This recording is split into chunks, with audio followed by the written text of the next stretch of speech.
Oke Mas Bro, di video kali ini saya hanya sekedar ingin bercerita lah, masalah alternator mobil yang bekas ini seperti ini. Nah, ada di video saya sebelumnya itu ada kekurangan keterangan penjelasan kenapa alternator yang saya modif menjadi PMG permanen magnet generator itu dililit ulang atau di rewinding begitu.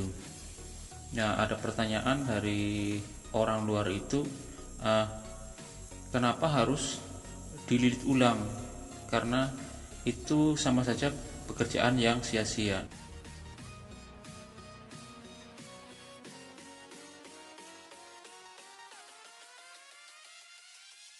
Nah, di video tersebut saya itu ada kekurangan, saya tidak menjelaskan bahwa ada sebenarnya, cuman di durasi karena durasinya panjang, mungkin beliau ini menontonnya sambil di skip, jadi pas ada keterangan bahwa ini itu alternator bekas, dia tidak ada sempat nonton.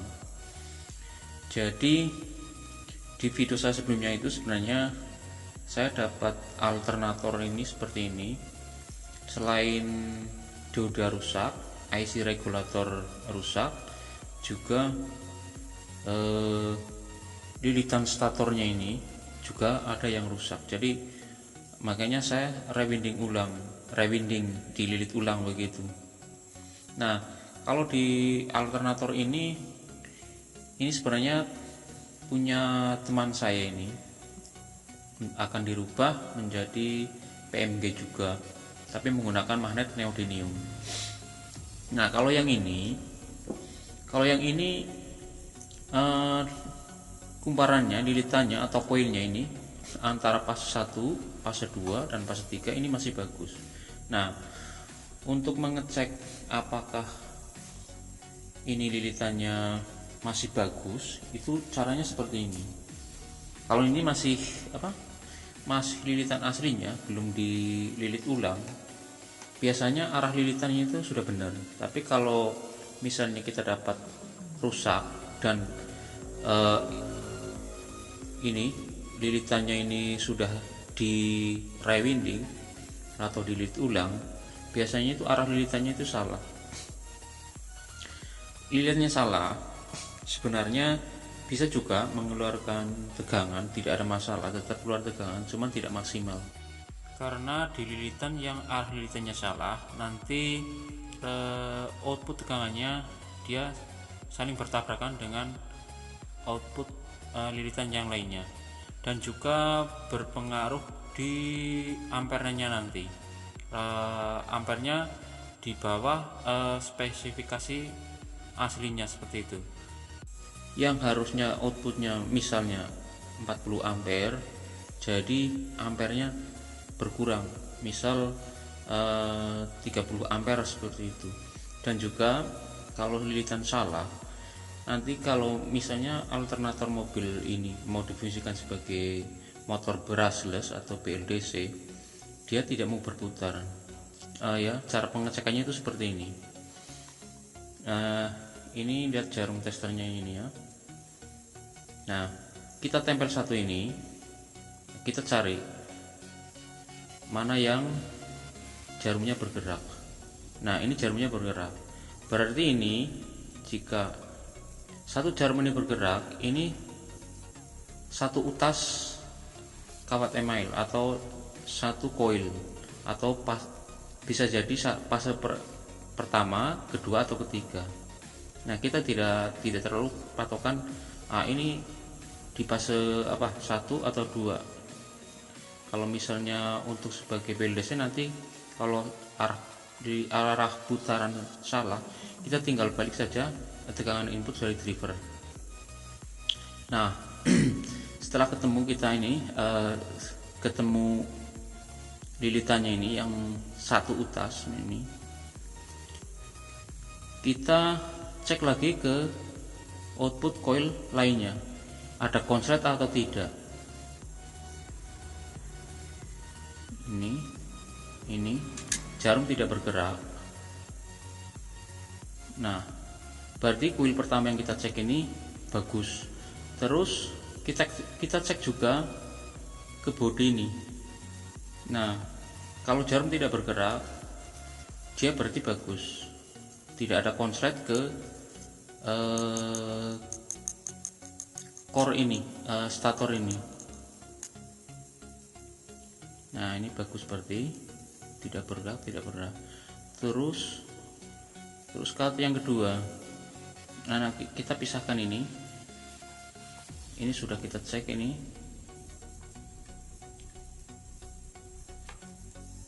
Nah, tinggal 4 ini.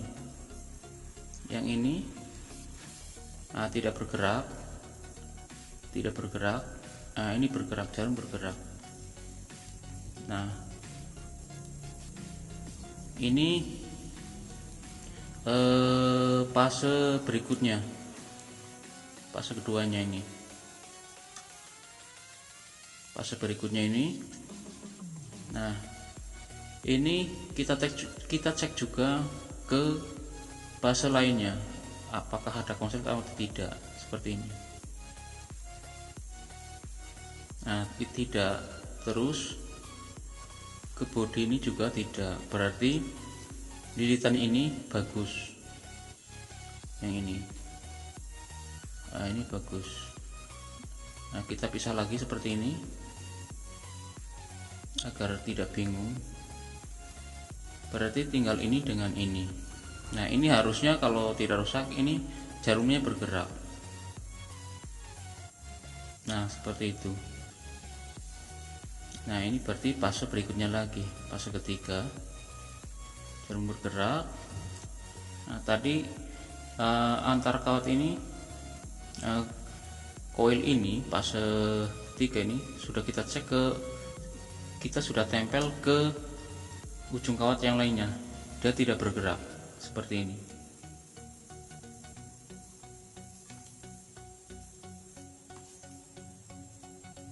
Tidak bergerak, jarum tidak bergerak. Terus ke bodi juga tidak bergerak. Nah, berarti semua koil ini masih bagus. Ini satu tas ini, koil ketiga ini, fase ketiga. Jadi kalau kita mau modif ini untuk menjadi motor BLD atau motor brushless, ini tidak perlu kita mengganti lilitan atau rewinding atau lilit ulang. Ini tidak perlu, kita bisa langsung pakai. Nah, terus kalau misalnya kita mau ganti rotornya ini menjadi rotor permanen magnet, nah kita tinggal pasang magnet di rotornya ini. Karena alternator ini magnet di rotor itu menggunakan remanen magnet. Jadi remanen magnet itu sebuah magnet yang dibuat dari lilitan. Jika dialiri listrik dia akan menjadi magnet. Itu remanen magnet atau magnet sementara. Jadi jika lilitan itu dialiri listrik, dia akan menjadi magnet. Jika listrik diputuskan, dia tidak menjadi magnet. Nah, dalam alternator ini, di rotor ini kan berputar. Jadi di as rotor ini dikasih cincin ini, cincin penghubung dengan koil di dalam rotor. Nah, perantaranya ini dia menggunakan karbon brush seperti ini. Ini rumah karbon, dan karbon brush ini sebenarnya bukan asli ini, karena ini didapat sudah tidak ada karbon brush, rumah karbon brush, terus dioda rectifier dan IC regulator itu sudah tidak ada. Nah, IC regulator itu kalau di alternator mobil itu dia mengatur tegangan yang masuk ke ini, ke coil rotor, agar tegangannya stabil, entah itu di RPM tinggi atau di RPM rendah. Jadi yang diatur tegangan masuk yang ke rotor. Jadi misalnya apa untuk menyetabilkan output tegangan ini, jadi kemagnetan di dalam rotor itu diubah-ubah. Nah, cara kerjanya seperti ini. Di saat RPM tinggi, otomatis ini kalau magnetnya tetap, dia tegangannya akan semakin naik, semakin tinggi. Jadi fungsi IC regulator itu menurunkan tegangan masuk ke coil di rotor itu. Jadi saat RPM tinggi, tegangan masuk diturunkan agar tetap misalnya outputnya 24 volt atau 12 volt. Nah, saat RPM turun, tegangan yang masuk ke coil rotor ini dinaikkan oleh IC regulator itu. Itu bekerja otomatis mengikuti RPM mesin, RPM ini rotor. Jadi saat RPM turun, tegangan yang masuk ke sana, ke coil rotor itu dinaikkan agar kemagnetan lebih kuat. Jadi tegangan yang dihasilkan ini tetap misal di 12 volt atau 24 volt. Jadi seperti itu. Nah, melalui video ini saya sekalian mohon maaf untuk video sebelumnya jika ada yang kurang menjelaskannya, seperti ya video sebelumnya itu kenapa itu alternator harus diremedi ulang. Nah, padahal itu saya dapat itu karena lilitan ini sudah rusak, jadi perlu di rewinding. Nah, kalau ini karena ini masih bagus, ini bisa langsung pakai. Oh ya, untuk alternator mobil ini lilitannya itu berbeda-beda. Kalau yang ini sistem gulungannya ini dia menggunakan sistem model gulungan, model lilitan gelombang. Nah, kalau di video sebelumnya itu model kumparannya, lilitannya dia berputar seperti ini setiap kutubnya, setiap koilnya. Nah, kalau yang ini dia modelnya gelombang seperti ini. Nah, nanti sebentar saya jelaskan menggunakan gambar. Nah, jadi untuk alternator ini model lilitannya itu seperti ini. Nah, kalau yang di video saya sebelumnya itu model lilitannya itu seperti ini. Nah, misalnya ada pertanyaan cara ini, yang ini menggulungnya itu seperti apa, saya belum coba, jadi saya belum bisa kasih keterangan atau jawaban lilitannya itu seperti apa. Intinya ya arah lilitan ini mirip dengan inilah. Ini kan kalau ke sini, kalau dibulatkan dia kan ke arah kanan. Nah, bagian sini ini sama dengan ini, yang ini sama dengan ini, sebenarnya hampir sama. Yang ini ke kanan, berarti yang ini ke kiri. Kalau diteruskan kan ini kalau diteruskan begini ini ke kiri.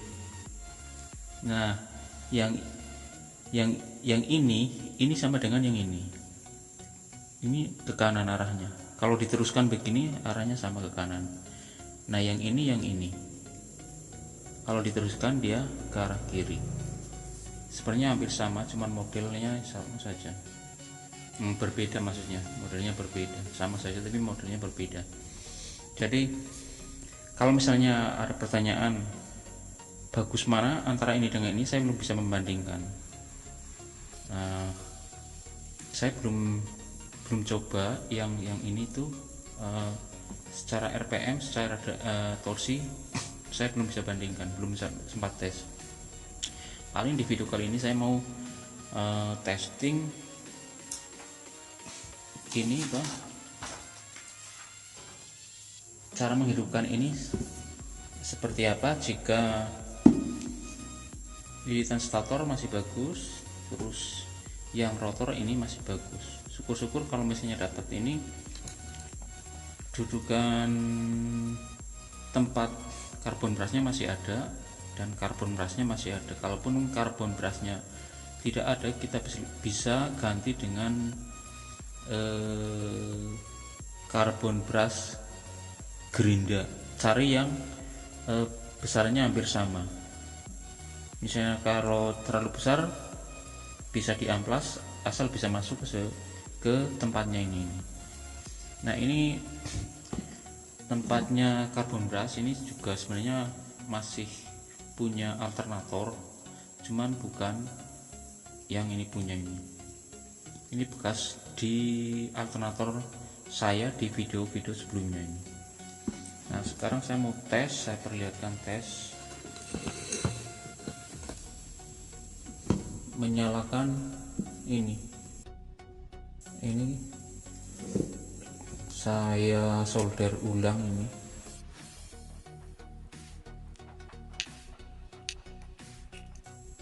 ini sambungannya menggunakan sambungan delta ini. Kalau video saya sebelumnya menggunakan sambungan star. Jadi kalau sambungan delta itu N fase 1 ya, N fase 1 disambung ke star fase 2, terus N fase 2 disambung ke star fase 3, dan N fase 3 disambung ke star fase 1. Seperti itu kalau untuk sambungan delta. Kalau digambarkan itu seperti ini. Kalau sambungan delta dengan star perbedaannya seperti ini. Saya sederhanakan dulu ini. Saya sederhanakan gambar lilitannya ini seperti ini. Nah, ini fase 1, ini fase 1, fase 2, fase 3. Kalau sambungannya menggunakan sambungan delta itu seperti ini. Ini bagian star, ini bagian N, ujung-ujung ini. Jadi sambungan delta itu N fase 1 disambung ke sini star fase 2, terus N fase 2 disambung dengan star fase 3. Nah, yang N fase 3 ini disambung ke star fase 1. Jadi outputnya ini, output 1, output 2, ini output 3. Nah, ini kalau misalnya ini mau untuk generator, ini disambung ke dioda. Susunan diodanya, kalau misalnya dioda aslinya bawaannya rusak atau sudah tidak ada, susunan diodanya itu seperti ini, pakai 6 dioda. Untuk ampere dan tegangannya dioda ini tinggal sesuaikan saja. Ampere lebih besar lebih bagus. Ini bagian positif, ini bagian negatif. ini output positif, ini output negatif. Nah yang ini dipasang ke bagian ini, bolak-balik tidak masalah, ini bolak-balik tidak masalah. Ini ke output 1, output 2, output 3, output dari lilitan stator ini seperti ini. Ini sebenarnya kalau misalnya single fase, generator single fase itu hampir sama dengan dioda rectifier secara umum itu yang pakai 4 biji itu. Kalau yang 4 biji untuk single fase itu seperti ini, sama saja, ini hampir sama, cuman ada penambahan 2 dioda karena outputnya 3. Kalau single fase outputnya 2. Biasanya kalau kita searching di Google susunannya itu seperti ini, positif negatif, susunannya seperti ini. Atau kadang ada juga yang modelnya seperti ini, sama saja. Ini output negatif, ini positif, ini ke output dari kumparan atau lilitan atau koil. Karena ini generator itu outputnya itu kan masih tegangan AC,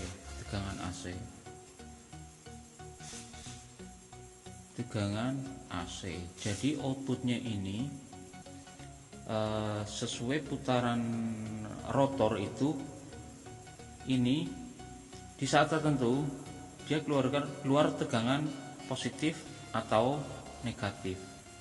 Begitu juga yang ini atau output yang ini. Nah, saat tertentu sesuai putaran rotor ini kadang-kadang outputnya positif atau negatif.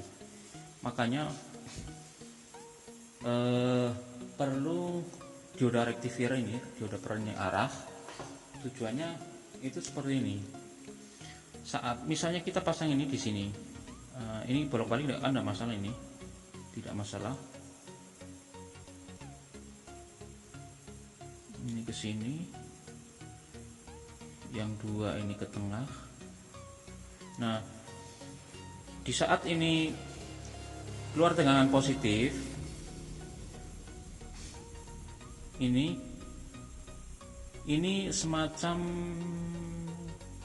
sebuah katup satu arah ini. Jadi dia kalau ke sana bisa dilewatkan, atau misalnya digambarkan, diimajinasikan seperti katup atau valve. Yang positif ini dia satu arah ke sana, keluar ke sana. Nah, di saat output ini tegangan ini negatif, dia jalannya ke sana. Kalau sini positif, ini jalannya ke sana, arah alirannya ke sana. Nah, begitu seterusnya sesuai RPM atau sesuai putaran si rotor, seperti itu. Oke, nanti ini saya mau tes jika kita tidak menambahkan magnet di rotor ini karena ini masih bagus, atau kita tidak mengubah menjadi PMG, permanen magnet generator.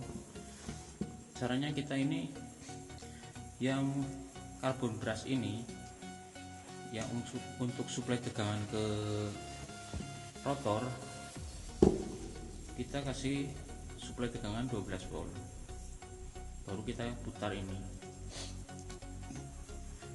Dikasih suplai tegangan ke dalam agar rotor menjadi magnet.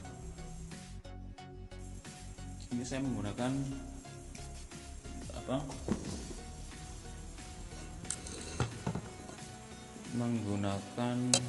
lampu 12 volt 12 volt 35 watt ini saya suplai tegangan dari bekas power supply komputer. Ini outputnya 12 volt. Sebenarnya ini rotornya disuplai 12 volt, ini masih terlalu besar, ini terlalu cepat panas. Kalau masih normal pasang di mobil, tegangannya bisa diaturnya oleh rectifier tadi itu. Nah, ini tegangan masuk. Nah, ini kita putar. Nah, ini belum disuplai tegangan, belum menjadi magnet rotornya, diputar masih ringan. Nah, kalau sudah menjadi magnet, jadi agak berat ini.